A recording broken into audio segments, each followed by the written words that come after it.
好似我第一次出入邊有嘢飲我哋。係啊，第一次有嘢飲，得唔得啊？小心啊！點解着裙唔方便咧？就係咁樣。但靚咯，靚咩？靚啊！還好啦。開咗花水，冇走過。係冇。好可以哇，好辛苦。其實下嘅咧，可以。好搞笑啊！你 No problem。準備好又係一樣啦，3、2、1，我飲茶。 ？Hello，大家好，我哋可以 cheers 下，我哋可以陣間咁樣。I hope that you find that same peace of mind when you travel down to Spain. Leave most of your pain and worries behind. Hello，大家好，歡迎嚟到對話人生 The Very Inside，我係 Lily，我係 Jasmine。好，咁今日我哋咧就會講關於情緒出口嗯同情緒羞恥呢樣嘢啦。嗯，因為咧大家有冇聽過即係以前嗰啲金句咧？咩男兒流血不流淚嗰啲咩？流血不流淚咩？係嘛？我唔知啊。總之男兒膝下是黃金，或者男仔或者係其實而家都唔係男仔啦，即係而家流淚係一種弱者嘅表現，係嘛？即係好多人會覺得你喺眾人或者喺人哋面前表露自己嘅脆弱，就係一個弱者嘅行為，係咪？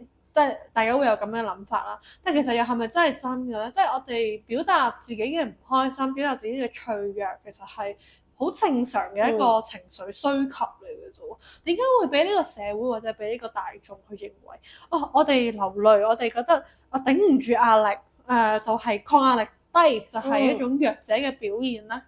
我覺得情緒出口喊係其中一個途徑咯，但係我覺得而家好似大部分社會都會覺得你喊就係一個軟弱嘅表現咯，即係喊就佢已經諗住一個定義就係你好軟弱，咁所以你就會喊，咁變相就係大家都寧願係忍住而唔去抒發咯。但其實有陣時喊咧係俾你一個即係抒發翻你自己內裏一啲負面嘅情緒，並唔係即係一個好懦弱，或者係唔應該出現嘅一個情緒咯。除咗喊之外，其實嬲、憤怒都係一種，即係好多人覺得就係你表達嬲就係呢個人冇品格，或者係冇家教，或者係你呢個人抵抗唔到嗰種壓力，你就會發泄你嘅唔開心，發泄你嘅生氣，你嘅憤怒，就係一個錯嘅時候。係。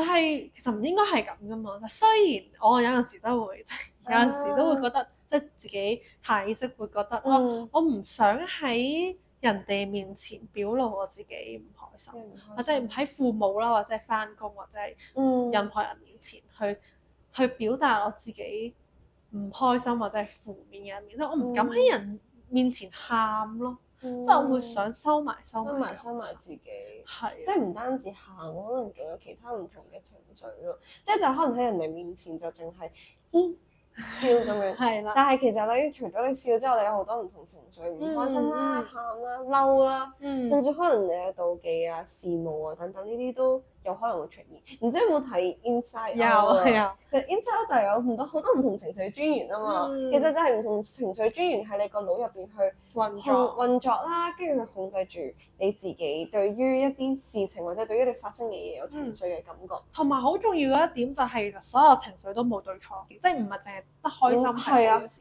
其實你表達厭惡、表達憤怒、表達焦慮，其實都係一種其實好嘅事嚟嘅。即係你表達焦慮嘅時候，或者表達憤怒，其實係下意識嘅一種保護自己嘅防禦方法嚟嘅喎，係咪先？同埋我覺得表達每一種情緒都有佢背後嘅原因咯。你唔會毫無目的地突然之間，我可能本身我同你傾嘅，就喺度鬧，即係你唔會咯。但係有適當嘅情緒係好重要。同埋有陣時候，即係我因為一啲事情，即係譬如我返工或者返學遇到一啲唔開心嘅事，我嬲或者我有情緒，即係我情緒低落，然之後返到屋企，可能我唔想講嘢，或者唔想食嘢，或者唔想做任何嘢，然之後我嘅父母或者我身邊嘅朋友可能唔理解我呢個情緒背後嘅原因，佢哋就會指責，即係點解？哇！你做乜突然之間咁嬲？你做乜發脾氣啫？你做乜黑面啫？做乜黑面啫？我而家邊度得罪你啊？全世界都得罪你啊！而家喺度，就會更加令我有唔好嘅情緒表現出嚟啦，就變咗啊！我唔知究竟我表達我自己嘅情緒係咪有錯咧？就會有咁呢個 concern 喺度咯。我覺得因為表達情緒係冇對錯，但係有陣時因為其實最了解自己情緒嘅人就係自己。雖然有陣時我哋都未必理解自己點解會有咁樣嘅情緒，但係喺旁人嘅一啲眼光入邊，佢可能見到你，譬如假設可能你黑面，你唔講嘢，但係其實黑面唔講嘢，只不過係個表面上面你呈現出嚟嘅即係情緒，但係其實你內裏入邊有好多唔同原因去導致到你有呢個情緒嘅時候，其實就對方唔理解嘅話，最緊要係即係自己可以去處理得到咁樣啦。我自己本身咧，我係一個都會好表露自己情緒嘅人嚟嘅，即係我係好中意同我嘅朋友啊、屋企人啊去講我自己嘅心事。咁當然我有一啲地方我未必咁方便，又或者係我根本都唔知應該點樣去同佢哋去表達嘅時候，因為有啲情緒係我講唔出嗰種感覺啊，就係咧噏住好唔舒服咁樣。咁我就會選擇個方法，我就自己好中意寫日記。我有一陣寫。我記得有一次咧，我其實諗翻轉頭咧，我唔係好 specifically 地去知道嗰一件事俾我嘅感受。總之我就好唔舒服嗰個人。咁然後咧，我就決定寫日記，我就將嗰件事由頭到尾寫到出嚟，去整理翻自己嘅情緒。我覺得呢個寫日記對於我嚟講係一個情緒出口咯，即係俾我去express 下自己嘅情緒，係啊咁樣咯。係，同埋表達情緒呢樣嘢好複雜，你同邊個去表達，你點樣去表達，其實到呢件事係好複雜。所以其實好多情緒出口，除咗你本身你自己一啲方法去發泄你嘅情緒之外，第二就係好多人都揾 counselor 啦，即係可能本身我哋係讀社工咁樣啦，即係我會比較留意多一啲邊啲人會去願意去，即係話邊啲人會揾輔導服務嘅人，係發現其實個數字不停咁上升緊。即係我之前有試過成功咗一個義工咧，就係去聽電話，就係做嗰啲 DSE 放榜聽電話。哇！我原來發現都幾多人打電話過嚟，即係可能呢一個打電話都成為你一個情緒出口嘅地方。係，我覺得呢個 point 好好，就係而家好多人去選擇同一啲陌生人去傾偈多。反而你同陌生人可以傾心吐意，多過親密嘅朋友喎。點解會有咁嘅現象咧？係咪因為我覺得有啲地方係有口難言嘅，即係譬如假設啊，你可能你嘅壓力來源係嚟自家庭，你好難同你屋企人去講，其實我大壓力，我焦慮係因為你點樣。咁即係變相就係有啲情況之下，你會比較困難，唔識點開口。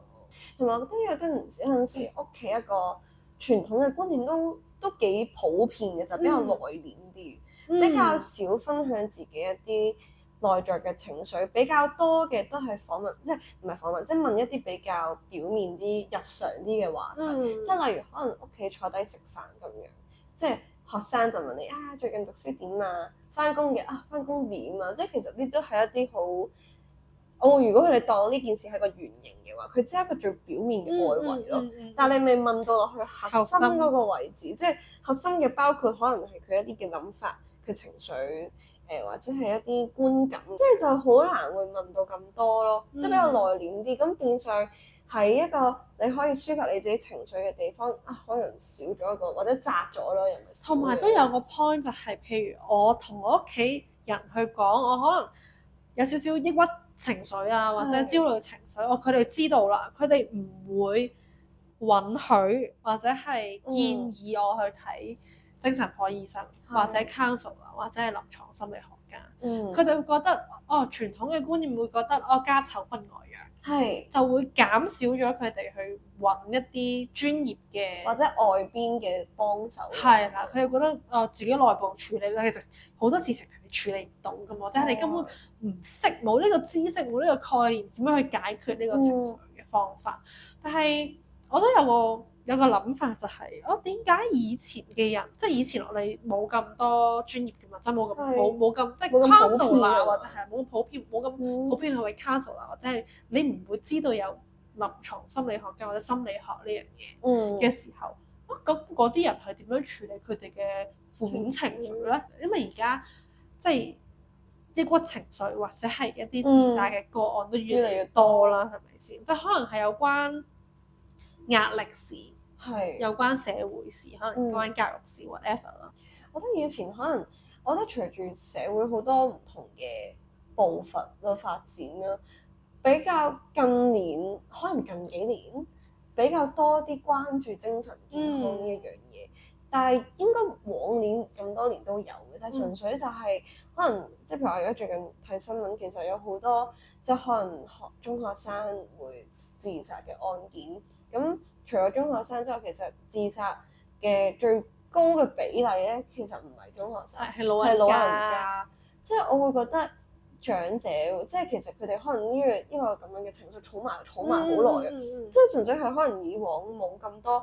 我覺得資訊未必咁發達，即係大家未必知道有呢個咁樣嘅有個支援俾你，即係不管係輔導嘅服務又好，定係真係一啲好實際上嘅互助嘅小組俾你都好，即係都唔知咯。係，同埋頭先講到老人家呢樣嘢啦，點解其實自殺率最高係老人家，但係我哋往往嘅 focus 都係喺青少年咧，但係老人家其實都需要被照顧嘅，係咪先？老人家嘅情緒其實都好重要。同埋我覺得而家傳媒嘅報導都比較多傾向於報導一啲年輕人佢哋嘅，即係譬如假設有自殺嘅個案，咁會報導多啲。相反地，可能長者佢哋就被忽略。但係其實不管你咩年紀都好，其實你都有情緒㗎嘛，同埋就係好多情緒屈住咁樣就會變成咗一個心結啦，即係好難解開佢咁樣咯。冇錯，所以我覺得都好鼓勵大家，即係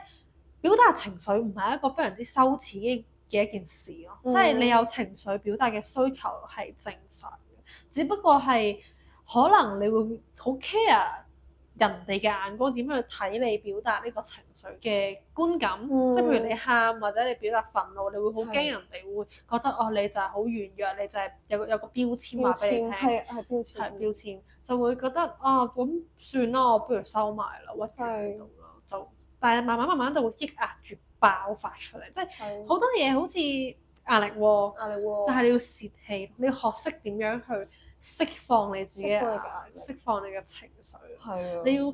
你要識得去點樣揾一個適合你自己嘅情緒表達嘅方法。即係唔一定要同屋企人或者同朋友講嘅。如果你唔信任或者係覺得佢哋唔會明白你，咁你咪揾陌生人咯，即係好似 counselor。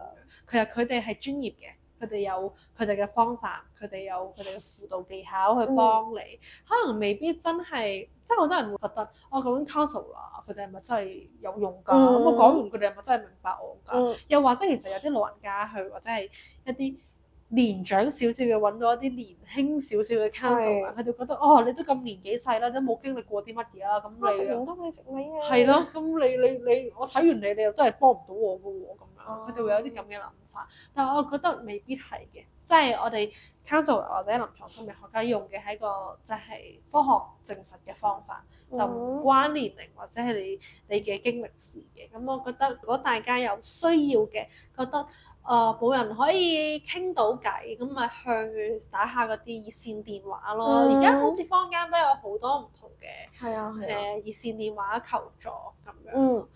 係咯，唔一定話係大嘅事或者係乜嘢，其實好細好皮毛嘅事你都可以傾㗎，係咪先？即係我覺得你有呢個需求就可以。我覺得有陣時有一啲唔開心或者壓力嘅出現，其實係好多時候我哋都淨係將個重點係放於解決一啲問題或者解決個壓力。即係我要將佢由1變為0，冇咗佢。但係其實未必下下都係咁即係對準個目標去解決，反而可能你係即係影響下你側邊唔同嘅圈子，慢慢去拆解當中嘅一啲問題，其實漸漸地你嘅壓力都會減少。其實或者係唔係解決問題，係解決情緒，係咪先？即係其實可能件事係冇錯冇對錯之分嘅，只不過係可能嗰件事 trigger 到你嘅情緒，你要點樣去學識點樣去處理嗰種情緒，然之後再去解決問題先係一個重點咯。即係因為情緒太複雜，但係唔好輕視自己任何一啲嘅情緒。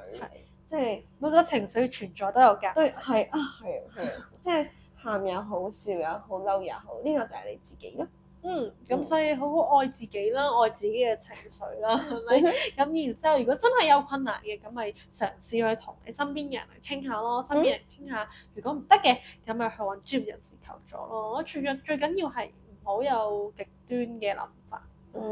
可以 promotion 下，我哋 IG 咧都有條 link， 係啦，有收集大家嘅心事啦。係啦，有 Google Form 啦。咁如果大家想揾人傾下偈，或者係想 share 下你嘅故事嘅話，亦都可以匿名去填下我哋 Google Form 啦。然之後我哋都會嘗試去分享一下我哋嘅諗法啦。然之後睇下幫唔幫到你咯。就係呢個不專業嘅角度，但係都係可以去一齊分享下，係當朋友傾下偈啦。未必可能係真係專業嘅人士。咁如果你有需要嘅話，咁我哋可以同你一齊傾下偈，解決下問題咯。哎呀，好啦，咁我哋今日講得差唔多啦，下集再見，拜拜。If you feel alone, like nobody understands, I hope that